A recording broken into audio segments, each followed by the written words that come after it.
very much for coming out this evening. Thank you, thank you, thank you. You're far too kind. Hold your applause.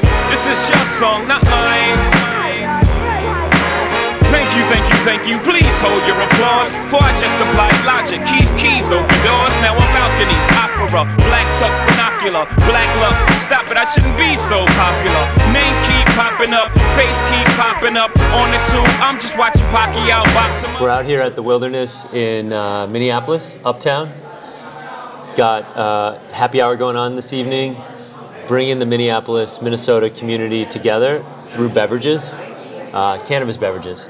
And I know you've been here for what, like a day, day and a half? You've taken care of me. Yeah. Of course. Show me the Minneapolis way. Good food. Yeah. Nice, cool weather. A little different than St. Louis. So yeah, it's been good. Absolutely. Thank you. How are you liking these beverages though? Beverages are amazing, man. I am not much of a drinker these days, and it's nice to be at a happy hour and actually just be drinking something and not feeling like I'm missing out. So. This is a nice little 4 milligram guy. Okay. So it's in, starting small. Low dose. Low dose. I saw they have some two 4s, some two THC, 4 CBDs, so 1 to 2s. Yes. Which are really interesting. Yes. I would love to try one of those. They're just getting smaller and smaller. I like that on the THC side. And then I saw some CBG too. You which did? is really cool. There's a couple. I think Crested River actually has some CBG. Yeah. Which is really interesting to see. You're not seeing that yet in the Missouri market. They're standard. They're typical. You get some 5s. I think there's a couple 2.5s. Yeah. But they're not getting into the minors yet. So it's really cool to see the minors enter in the beverage space. I'm excited about that. Sean from Crested River put me on to CBG. Okay. One of the people early on was CBG, and you mentioned the minor cannabinoids. Like, that is such an essential part of what Natrium talks about and what I'm interested in, and it's fantastic. Like, just THC is not enough. Like, I like the blend. The entourage effect is very much necessary for the overall experience, without a doubt. 100%. Like today, I figured out my coffee blend is like a 50 to 50 to 1 ratio of CBD, CBG, THC. Oh, and, wow. You would never be able to find that on a shelf, I don't think, like a 50-50-1 product. No chance. But what's happening is the Minnesota consumer is getting more educated, and they're trying more products, and they have access to more add-ins. Like, yes, these beverages are great, but they also make drops that people can put in, and you can dose your own product. So you can turn a cocktail into a THC cocktail. You can turn a mocktail into a THC mocktail. And they're nano emulsion, water soluble. So 1 drop is a milligram or something like that. Exactly like that. And then they're recapable too. So you're not squirting all 10 milligrams into your beverage unless you want to. Like you were saying, you could get just the 2 milligram dose. Fascinating. I think the ability for us to tweak the dose, and like for example, this is a 20 milligram. 1-to-1. So it's 10 of THC. It's 10 and 10. And 10 of CBG, is it? Yeah. Okay. Oh, that's great. This is my shit. Yeah, I saw that one. That was the other one I was going to go for. Yeah, that looked awesome. Is that the Lemon Haze? Lemon Haze from Crested River, yeah.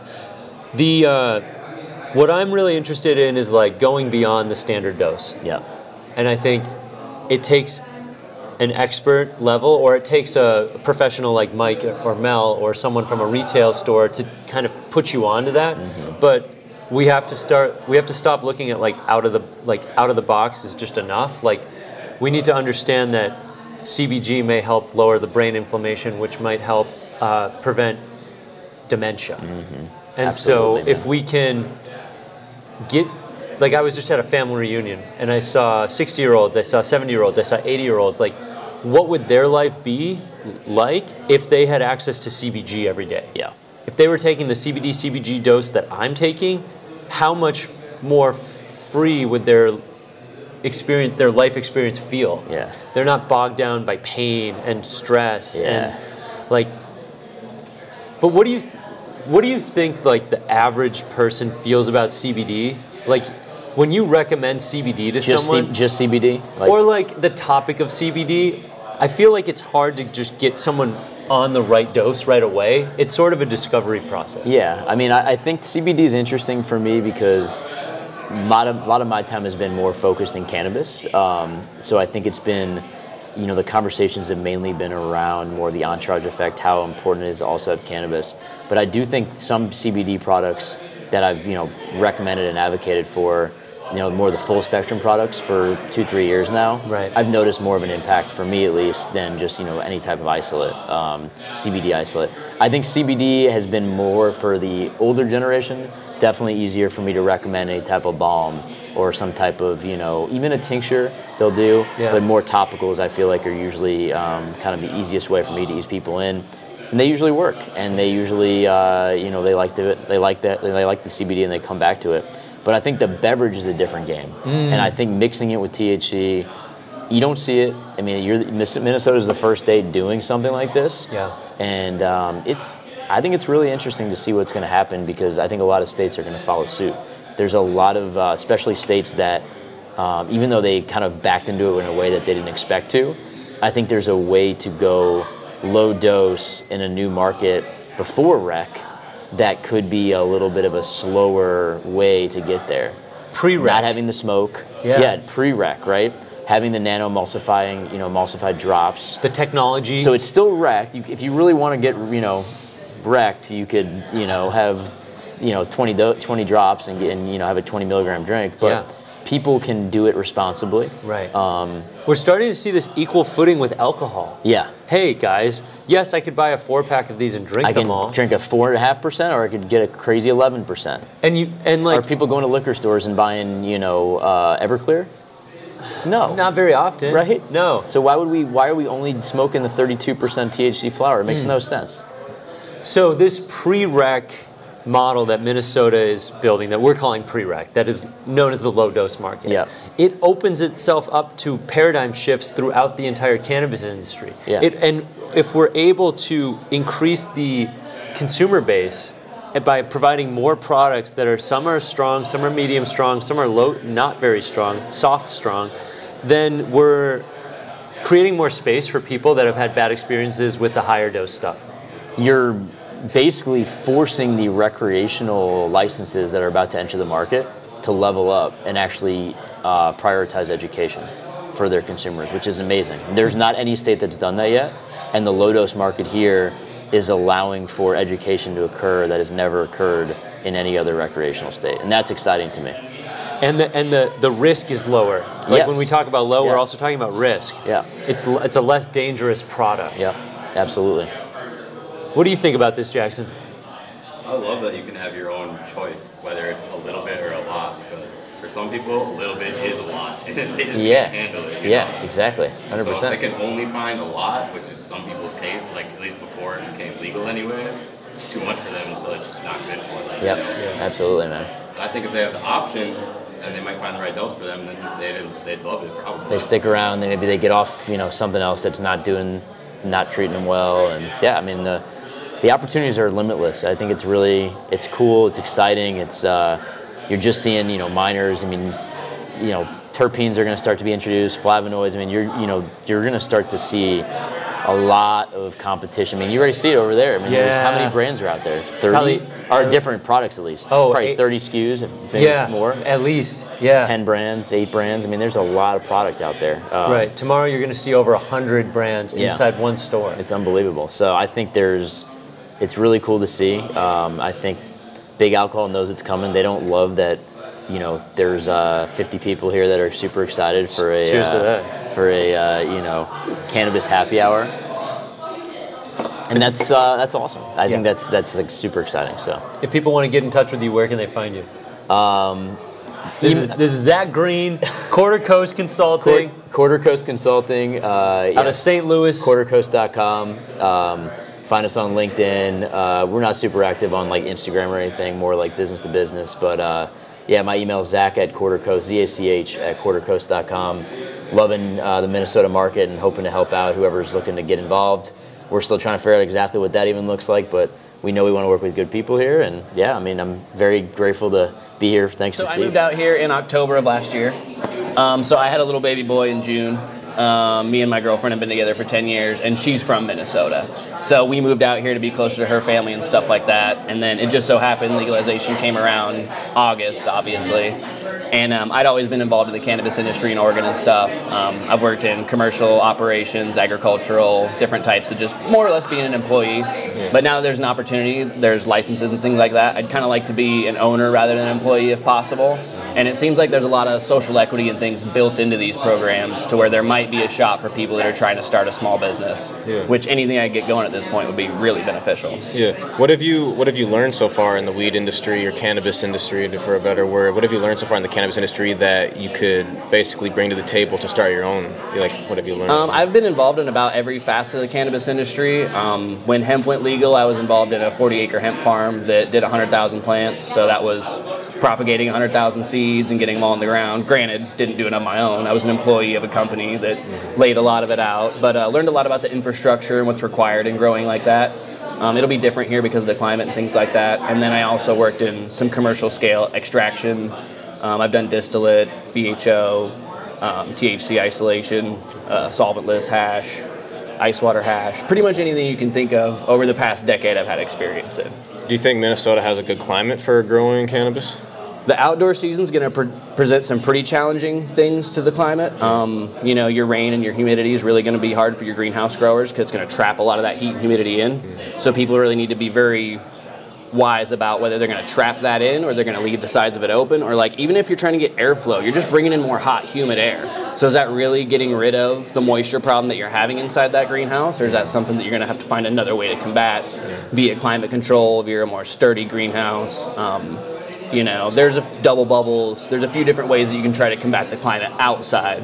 Yeah. But more likely, it's just going to be a shorter growing season. Do you have any advice for people that want to start growing at home? Because I know in Minnesota, we're allowed 4 mature plants at a time, 4 unmature. Do you have any advice for people that are maybe starting with that one seed in a single pot, like what they should do? Be very specific about where you get your genetics. Grow tents are tough. They get very hot very fast. So if you're doing a grow tent, make sure you don't get it too hot. Always regulate your temperature and humidity. Those are like the 2 things that'll kill you in the long run. Don't overwater. Don't over nitrogen, you'll burn your plants.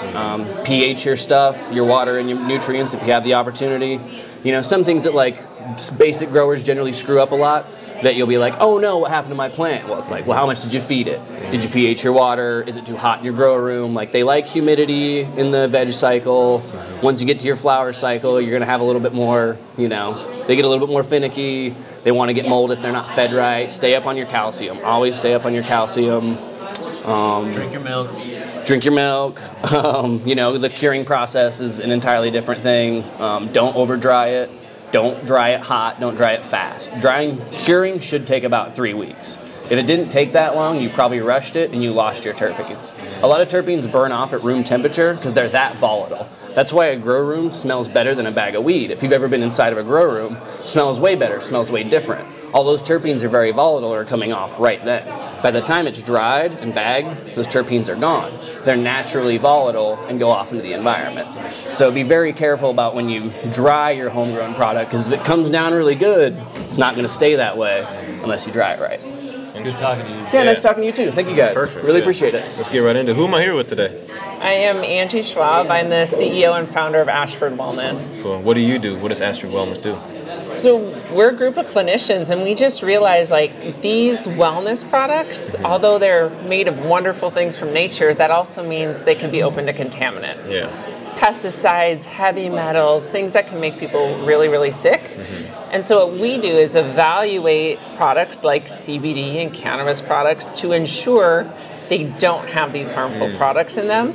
And for the products that we find that are clean, we give a clean award. So then patients, consumers can identify, hey, I can trust this product. Okay.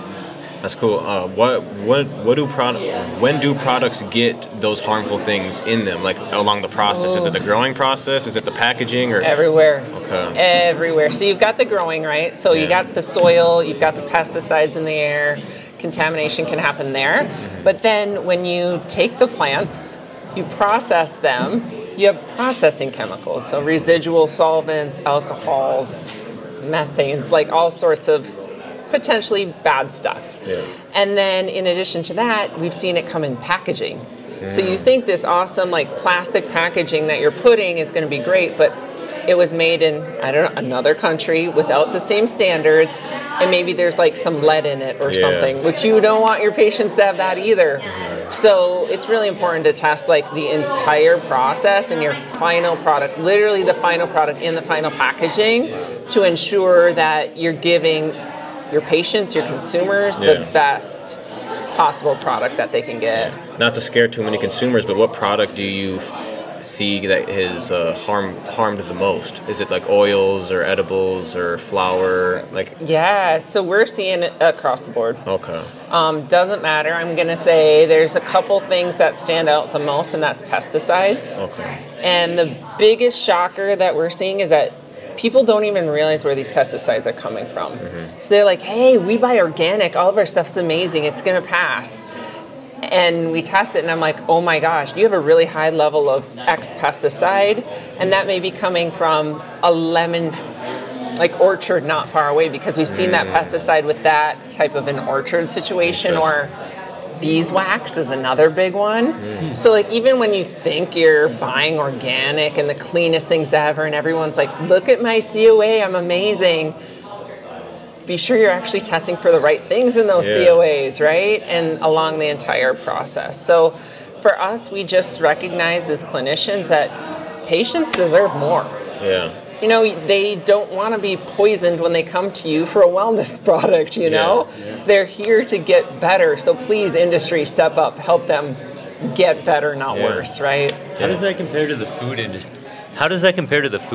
You know, because like the food industry isn't necessarily, the grocery store doesn't necessarily promise safety and wellness. Agreed. Like, there's a lot of ingredients that might, you know, add up over time and contribute to illnesses and diseases. 100%. Like I would love to see these standards across the board, right? But you got to start somewhere, and starting with a product that is supposedly touted to help people with an illness or to help them become better seems like the best place to start for me, right? And I really appreciate, after going through these processes and evaluating all these standards that we have in the industry, is that companies want to do good. Like most of the companies that come to us, they think they're amazing, you know? Like that's the reason they're coming to us, is they're like, we're amazing, like show our products to the world and doctors should trust us.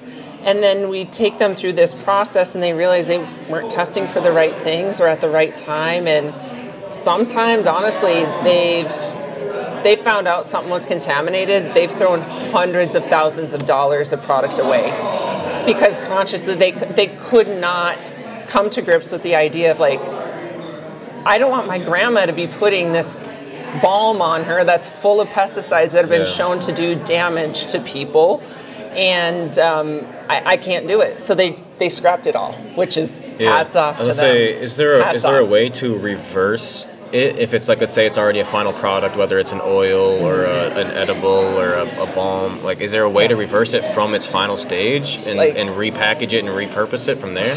I don't necessarily know that there's an easy way to do that. Honestly, your best idea at this point is to figure out where that contaminant came from. Yeah, from when it's grown. Where was it? At a finished product level, you can't put the toothpaste back and take it back. Yeah. You can clean oils and make sure that your oils and your inputs are clean to some degree. Not everything. I'm not a product manufacturer, but I've seen people like take dirty oil and clean it and clean it and clean it and remove some of those pesticides, but when you get to the packaged product, like you're done. You're sunk. Yeah. So like, don't get that far. And that's the point. Is like, please don't be one of these companies who has that ethical dilemma of, should I throw away 100,000 or should I sell this because I gotta sell, but I know I'm doing harm, and that was not what I wanted to do. So we're now starting to think upstream. Like, how can we help these companies before they get to that level? How can we work with ingredient manufacturers? Because they need the right ingredients to go in, right? And so people are coming to us, like for beeswax, for example. They came to us and said, Angie, that's what's failing. Like, what do I do? Where do I find it? And then that's when I start going upstream and being like, okay, who's got beeswax out there that can actually pass? So then you can be a networker of sorts and help build a clean industry. Yeah, that's our entire goal, is just help the industry help itself and create good products that people can trust. Remind them one more time who you work for, what your name is, and where they can, get clean products from. Yeah, Angie Schwab. The company is Ashford Wellness. You just find it at ashfordwellness.com. You can see on there our team members, what we test for, the products that have passed. We've started with CBD, but now we are expanding into supplements, looking at mushroom products. Mushrooms are coming in hot. We're really excited about that. And cannabis, obviously. So really excited to help as many people as we can and check out the award winners. I'm actually really proud of these companies that have gone through all the hoops to prove that they're good. Well, introduce yourself. Who am I here with today? I'm Mel with Natrium. I'm Mike Golick with Natrium. Well, what is Natrium and what do you guys do? Let's see. Natrium is focused on, well, it's kind of funny because we got into cannabis specifically for custom formulation purposes, focusing on like PTSD, anxiety, depression, pain management. I'm a former I'm a Navy veteran, so dealing with PTSD, dealing with pain management and all that stuff. She would formulate stuff, and I would be in the deep end of using too much CBN. We'd order from this lab, and I'd just be in la la land. So there was a lot of trial and error when we were figuring this out. So what we came up with Natrium was that we are here to fix the problems on the front end of the consumer. Okay. And the vision of Natrium is just liberating people from the PTSD and the pain management. So, yeah. Is that about right? Mm-hmm. Okay. Yeah, I mean, everything but CBD and just THC. There's too many cannabinoids to just focus on, the industry just focusing on one cannabinoid. It doesn't work that way. Right.